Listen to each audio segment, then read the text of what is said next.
Halo semuanya, selamat datang. Pernah kepikiran nggak sih siapa arsitek di balik saham-saham IPO yang heboh di bursa? Nah, mereka ini namanya underwriter. Hari ini kita bakal bedah tuntas rapor salah satu pemain besar, Samuel Securitas. Kita mau cari tahu nih, saham-saham yang mereka kawal itu emang jagoan atau cuma hoki doang? Yuk kita bongkar bareng-bareng. Oke, kita mulai langsung dengan angka yang jujur aja bikin melotot. 310,03%. Ini bukan angka hipotesis ya. Ini beneran return real dari salah satu IPO yang mereka dukung. Gila kan? Angka segede ini pastinya langsung bikin kita bertanya-tanya. Dan ini dia pertanyaan utamanya. Angka fantastis tadi itu cuma kebetulan aja, cuma hoki sesaat, atau jangan-jangan ada sebuah pola, sebuah resep rahasia yang bisa kita pelajari dari cara mereka bekerja? Nah, mari kita coba jadi detektif dan selidiki bareng-bareng.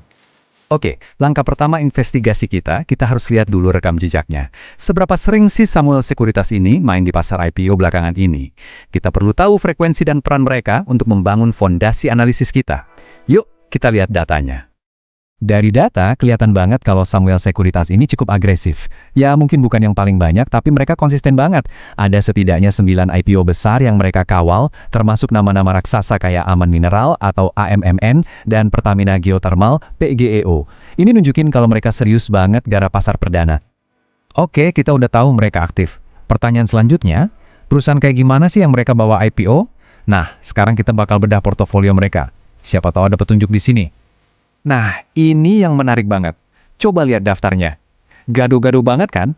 Mereka nggak cuma fokus di satu sektor aja. Ada energi, sawit, logistik, media, barang konsumsi, sampai resort golf pun ada.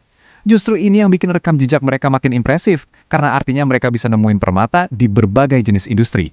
Keren! Oh iya, ada satu lagi detail penting. Hampir semua IPO ini, itu dikerjainnya keroyokan, bareng sama underwriter lain. Apalagi yang gede-gede kayak AMMN dan PGEO, itu penjamin emisinya banyak banget. Uniknya, satu-satunya yang mereka tangani sendirian, yaitu DOSS, malah kinerjanya kurang bagus belakangan.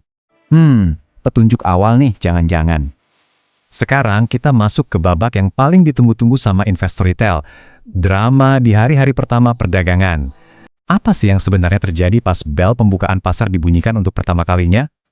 Ini pertanyaan yang penting banget loh. Banyak banget yang percaya kalau saham yang langsung arah atau naik kenceng di hari pertama itu pasti bagus. Tapi, apa benar asumsi itu? Coba kita uji yuk. Oke, sebentar sebelum kita lanjut, kita samain frekuensi dulu ya.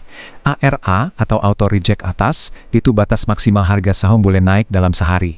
Kalau mentok, itu yang sering kita sebut kena ARA atau ARA lock. Kebalikannya itu ARB, Auto Reject bawah. Ngerti? Ini penting banget buat paham dinamika IPO di hari-hari awal. Nah, ini dia bukti nyatanya.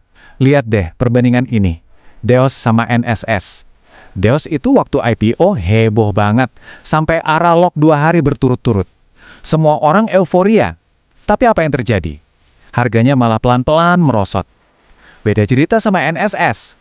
Awalnya biasa aja, gak pakai ARA lock segala. Tahu-tahu jadi saham multi-bagger, untungnya lebih dari 300%. Ini bukti telak kan, kalau heboh di awal itu sama sekali bukan jaminan sukses jangka panjang. Oke, ini dia momen yang paling menentukan, puncak dari analisis kita. Lupakan sejenak drama di hari pertama, kita fokus ke hasil akhirnya. Gimana sih performa saham-saham ini kalau kita lihat dalam jangka waktu yang lebih panjang? Mari kita lihat rapornya. Dan inilah rapor lengkapnya. Semuanya ada di sini, dari yang paling juara sampai yang ya biasa aja. Kita bisa lihat spektrum hasilnya lebar banget. Ada AMN dan NSS yang terbang lebih dari 300%, sampai Golf yang nyaris nggak kemana-mana dari harga IPO-nya. Biar lebih kebayang, coba lihat grafik ini.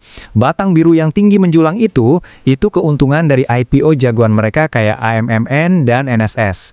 Terus, yang kecil di paling kanan itu apa? Itu kenaikan indeks harga saham gabungan atau IHSG di periode yang sama. Jadi, IPO-IPO terbaik ini bukan cuma ngalahin pasar, tapi benar-benar menghancurkan performa pasar. Kalau kita lihat gambaran besarnya, kalimat ini udah merangkum semuanya.